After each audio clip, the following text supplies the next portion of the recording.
What's up, guys? This is Heiss, and today we're at the Colorado Model Railroad Museum in Greeley, Colorado for something really, really cool.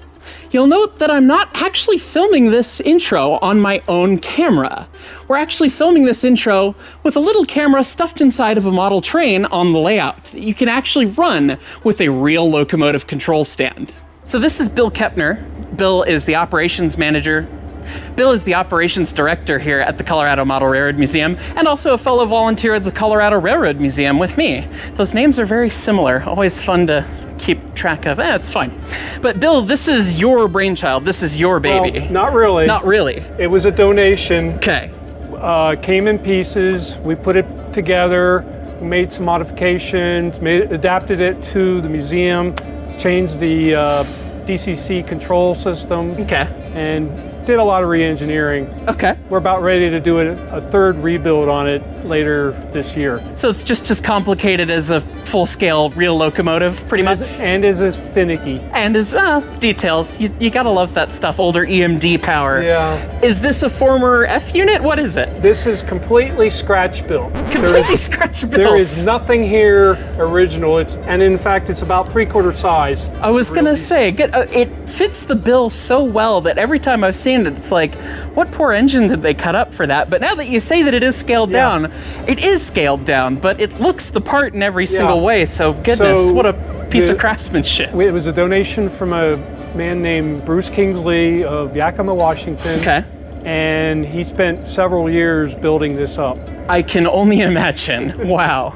So tell me through the controls. I mean, I see plenty of stuff here that you would expect to see in a full car body type diesel like an F unit or an E unit or something. What all runs the models? Because this runs a scale model train on the layout. Right. So there's a potentiometer in the top here for a throttle. Actually, there's several. One for direction, throttle, automatic brake, independent brake. So we've got actual air brakes on a model train? Yeah. So, that is fantastic. And I'll get going here a little bit, and you'll see I have to control the speed with the brake because shutting the throttle will just... So it's simulated and it understands gravity and everything? Well, sort of. Sort of? Yeah. At least a theatrical version, perhaps. Right. Cool. Right. That is absolutely brilliant. Well, let's take a look at it. Let's see it in action, shall we?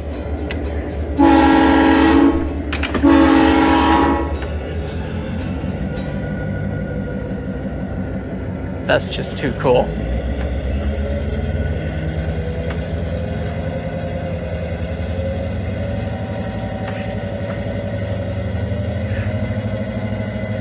I like to dig in with the throttle. Naturally. Yeah. Well, yeah, you've got good sounds from what sounds like a 567. Yeah. So. Yeah, there's actually 3 DCC decoders providing various sounds to this. That's brilliant. Okay, cool. And so I have to watch for my next signal. It's right on the other side of the tunnel. Okay. See how you get a real first-person view of signals on the layout. And of course, we could go on such a rabbit hole about this place. It's absolutely ridiculous. They run the layout with honest-to-God real CTC, centralized traffic control, with the whole dispatch center and everything. So I'm joined now by Michelle Kempema, who is the executive director of the Colorado Model Railroad Museum. And Michelle, this is only my second time visiting here, although many times having met you at various fun train things, of course. We see each other all around. End up seeing each other at any model train thing. But I have to say, this place is absolutely fantastic. From the cool artifacts you see on the walls, the signals, the caboose, the little bit of everything, model train history, and then of course the fantastic layout. What brought the Colorado Model Railroad Museum to fruition here? This is actually one man's dream. His name is Dave Trussell, and he always had the dream to build the ultimate model railroad. Back in the 1940s, I think it was, a man named Lynn Westcott started writing articles about building the ultimate model railroad. One got published in Model Railroader and in his own book, and it said, if I had $1 million, I could build the ultimate model railroad. And Dave took that as a challenge. Perfect. And over his life, he designed multiple ones. This is plan number 7 of about 20 that he drew. Wow. He wanted to build the ultimate model railroad, and he did it. And he's all about scenery. You'll see that our scenery is complete. He also had a rule that nobody could actually play trains on here. No operations until the scenery was done, which is how you actually complete a model railroad. I was gonna say, that is a very unique rule because most people get a couple scenes and then, oh, we want to play with the trains. And That's it's genius. a plywood in Pacific, right? Because Yes, you never actually finish the scenery because now you're playing. So he did have that rule. They got it done in a little less than 5 years. That is And insanity. About 35,000 man hours went into building this layout. No kidding. Goodness. And now we're seeing the backside of the secrets here. The underside of the layout. And of course, we come out into sunlight, and we'll be blinded momentarily. But, Yes. But I know that signal should be green. Looks green aspect on top. yeah. Highball. How cool is that? Amazing to see this perspective.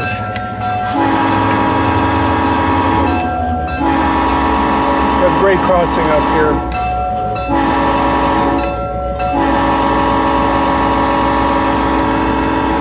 That's the most fun part. Everyone knows that. Come on.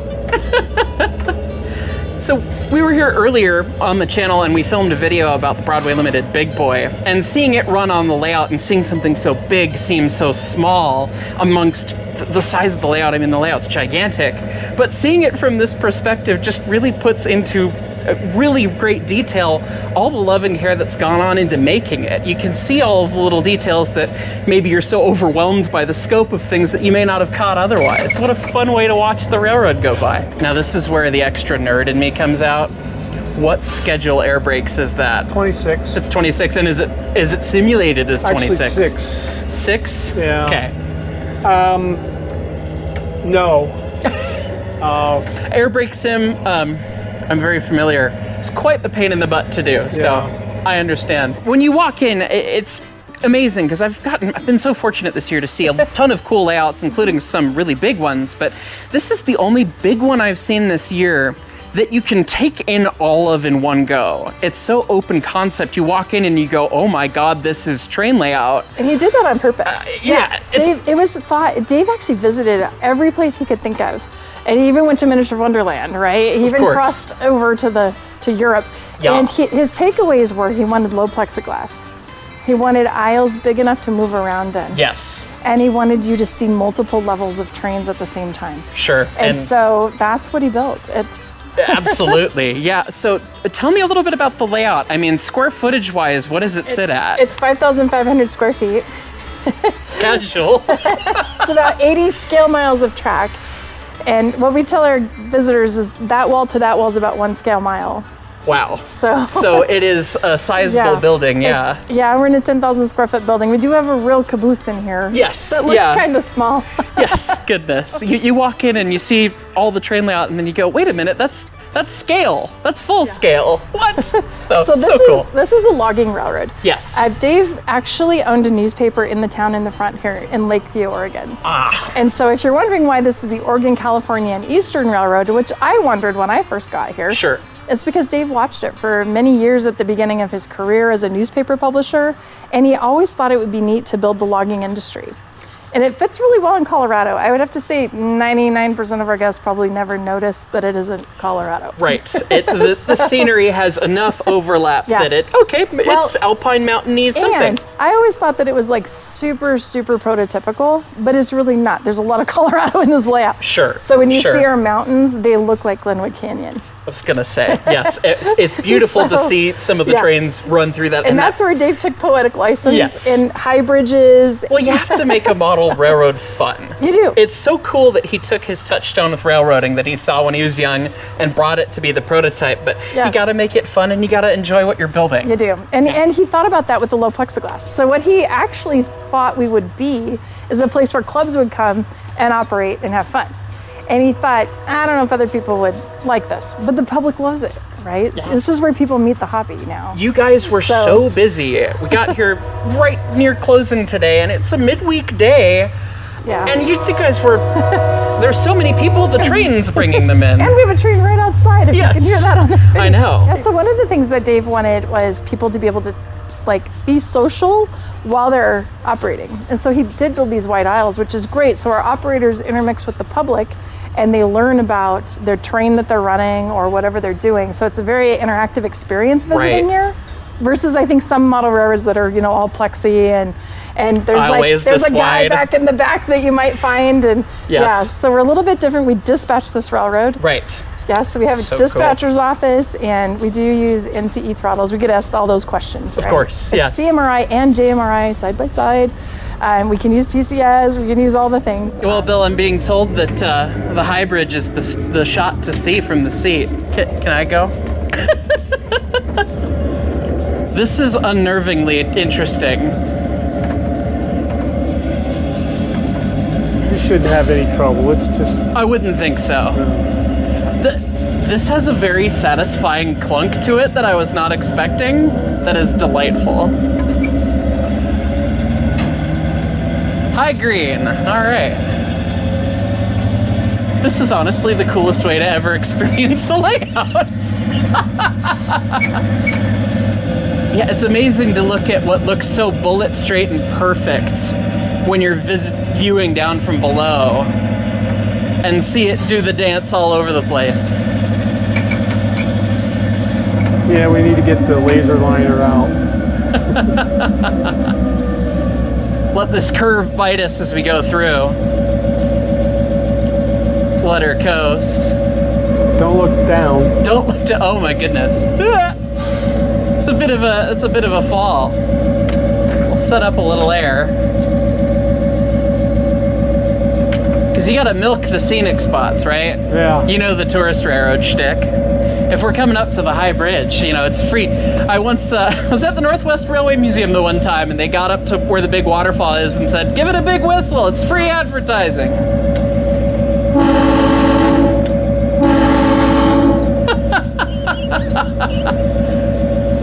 Well, that's just spectacular.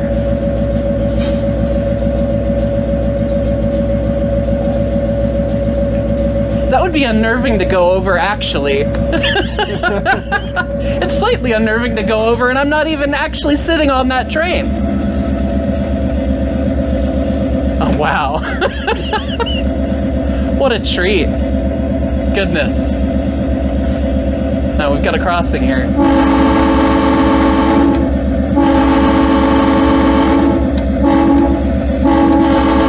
He kind of got it before it was fine. The back half of the cab was still in the crossing. It was the rotary plow that was passed.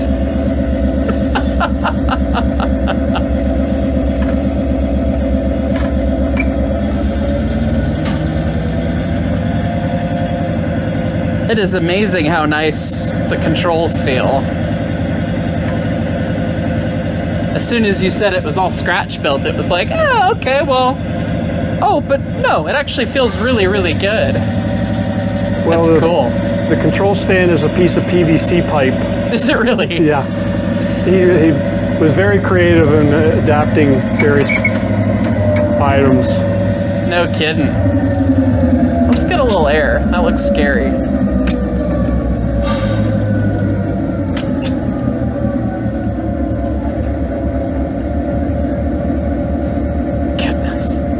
Still got high greens though. It's almost like there's no other trains running on the layout right now. No, there's no other trains in the railroad. That does help. No traffic. We're bringing it up to modern. So we've been here for 15 years. Right. Right? So this layout is actually its own artifact, but we want it to continue to be innovative. Right. And so Bill runs an innovation team where we're always trying new things on the layout, new things in the hobby. The underside of this is getting lots of work. So yeah, it's a work of art that's always alive. It's enough work to maintain even a 4x8 plywood and Pacific to operational standards. When you talk about an 80 scale mile run, the number of switches and things, and then add in, for fun flavor, actual centralized traffic control. Right. There's more than a few things going on. And we're working on replacing 28,000 handmade trees. Oh my God. So, you know, there's all these things that go on. We opened the forestry service back up again, and we're replacing the old trees that have been here for 15 years. Oh my goodness. Always something next to go on, but it's such a fantastic layout to see all of the complexity, all of the neat things and the extra fun scenes for kids that are so fantastic and fun and animated and all that. There's no detail that goes unspared. That's true. Truly wonderful. It's truly detailed, and that's what Dave really dreamed, is that ultimate detailed model railroad. Yes. Well, I think his dream's definitely been realized, and what a fantastic place. So make sure you guys come out and visit. It's not that far of a drive from Denver. So It really is. We're not in Canada. We're really in Colorado. Yeah, we're in Colorado. Yeah. Might feel like Kansas sometimes, but not so bad. But it's not too far. No, it's not far at all. Michelle, thank you so much. And thank all of you out there for watching. Make sure you support the places around you can get to. And if you can make it out to Greeley, come out and see it. It's absolutely fantastic. As always, thank you so much for watching.